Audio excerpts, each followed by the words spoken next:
నేననేది ఏంటంటే మీరు ఇప్పుడు జగన్మోహన్ రెడ్డి గారి ఫెయిల్యూర్స్ ఓకే, ఇవన్నీ కారణాలు ఆయన ఓడిపోవటానికి. చంద్రబాబు గారు అంత అద్భుతమైన పర్ఫార్మెన్స్ వారి పార్టీ చూపించడానికి 135 తెచ్చుకోవటానికి వారికి సహకరించిన కారణాలు ఏంటి? జగన్మోహన్ రెడ్డి ప్రభుత్వ వైఫల్యాలను పూర్తి స్థాయిలో ఓటర్లకు కనెక్ట్ చేయడంలో అటు పవన్ కళ్యాణ్ ఇటు చంద్రబాబు నాయుడు ఇద్దరు పూర్తిగా సక్సెస్ అయ్యారనే చెప్పాలి.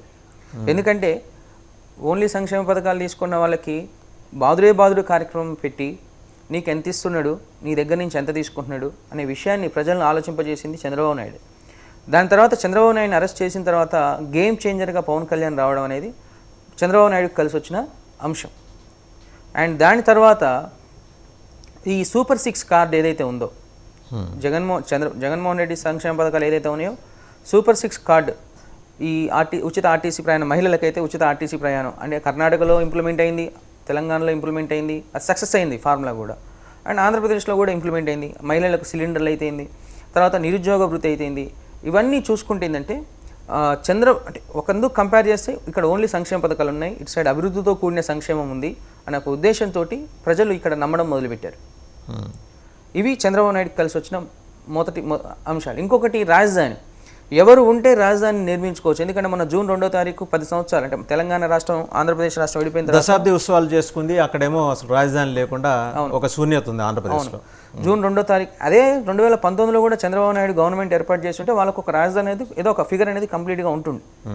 ఇక్కడ జూన్ 2వ తారీఖు తర్వాత ఆంధ్రప్రదేశ్కి ఉమ్మడి రాజధానిగా హైదరాబాద్ వెళ్ళిపోయింది. ఇప్పుడు వాళ్ళు ఇమీడియట్ చేసుకోవాల్సింది ఏంటంటే ప్రత్యేక రాజధాని ఏర్పాటు చేసుకోవాల్సిన అంశం ఉంది. కాబట్టి ఇవన్నీ ఎవరి వల్ల సాధ్యమవుతాయని అటు ఉద్యోగస్తులు నిరుద్యోగులు అందరూ ఆలోచించి ఈ సైలెంట్ ఓటింగ్ ప్రాతిపదికన వాళ్ళ ఇళ్లలో ఉన్న ఓటర్లందరినీ కూడా పూర్తి స్థాయిలో మోటివేట్ చేసుకొని తీసుకుపోయి ఓటేయించిన విధానం మనకు కనపడింది అక్కడ. సో అది ప్రధానంగా అయితే ఆయన గెలుపునకే కారణాలు స్పష్టంగా కనిపిస్తున్నాయి. అవును, 100% స్ట్రైక్ రేట్, ఇది మాత్రం ఒక అద్భుతమైన పర్ఫార్మెన్స్. ఏది జనసేన 21కి 21. ఆయన చాలా కాన్ఫిడెంట్గా మొదల నుంచి ఉన్నారు, ఆ మాట వాడుతూ వచ్చారు ఆయన. 100% స్ట్రైక్ రేట్ మేము కొట్టాలి అని చెప్పేసి. అవును, దాన్ని తగ్గట్టు నిజంగానే వాళ్ళ యాక్షన్ ప్లాన్ పనిచేసిందని మీ సర్వేలో ఏమన్నా నోటీస్ చేయగలిగారా? 100%. బట్ రాయలసీమలో మేము అనుకున్న దాంట్లో ఒక రైల్వే కోడూరు ఒకటి కొంచెం తిరుపతి కొంచెం డౌట్లో పడేసాయి. బట్ ఇటు సైడు ఉత్తరాంధ్ర కావచ్చు, ఈస్ట్ వెస్ట్ కావచ్చు, ఈ జిల్లాల్లో ఉన్న నియోజకవర్గాల్లో మాత్రం ఆ సోషల్ ఇంజనీరింగ్ ఏదైతే ఉందో పూర్తి స్థాయిలో సక్సెస్ అయింది.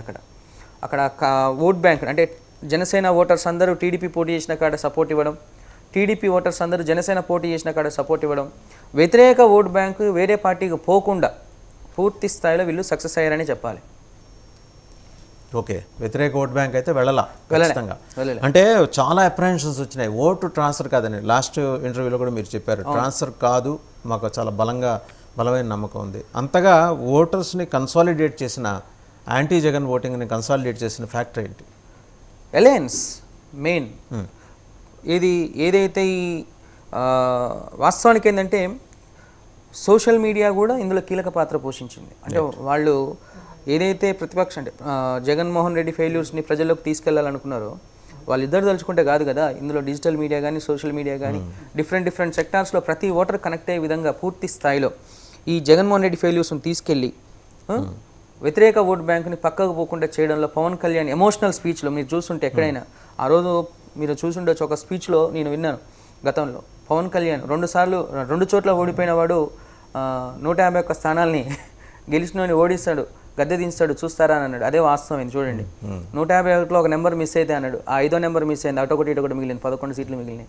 చూడండి, అంటే ఇక్కడ ప్రజల్లో వ్యతిరేకత, ప్రజల్లో కసి ఏ రకంగా ఉన్నది. ఆ రోజు పోలింగ్ రోజు హైదరాబాద్, బెంగళూరు, చెన్నై తదితర ప్రాంతాల్లో ఉన్న ఓటర్లందరూ కసిగా వెళ్ళినప్పుడే క్లియర్గా సైలెంట్ ఓటింగ్ జరగబోతుంది, ఈ సైలెంట్ ఓటింగ్ అనేది మార్పు దిశగా వెళ్తుంది. మేము యాక్చువల్గా వేసుకుంది ఏంటంటే సైలెంట్ ఓటింగ్ పర్సంటేజ్ ఎంత ఉంటుంది అనుకున్నారు మీరు చెక్ చేసుకున్నారు? ప్రతి నియోజకవర్గంలో హార్డ్లీ 5 to 10% ఉంది.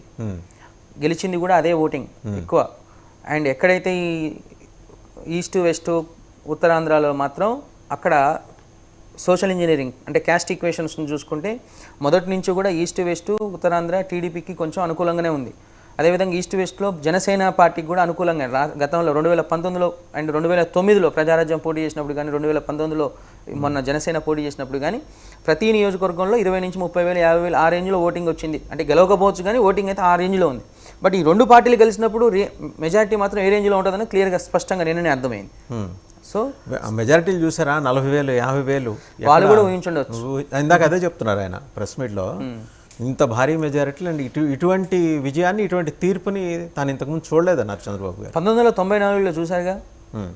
1994లో కాంగ్రెస్ పార్టీకి కేవలం 20 సీట్లే వచ్చినాయి, మీరు గమనించారు. దాని తర్వాత నిన్నటి రిజల్ట్ పర్సంటేజ్తో పోలిస్తే 1994లో కొంచెం బెటర్ ఉంటుంది, దీనికన్నా ఎక్కువ ఉంటుంది. అంటే ఇప్పుడు 175 సీట్లే కదా, అప్పుడు ఉమ్మడి ఆంధ్రప్రదేశ్ 294. అవును, అప్పుడు 20 స్థానాలు, ఇప్పుడు 11 స్థానాలు. సో పర్సంటేజ్ ప్రకారం చూస్తుందంటే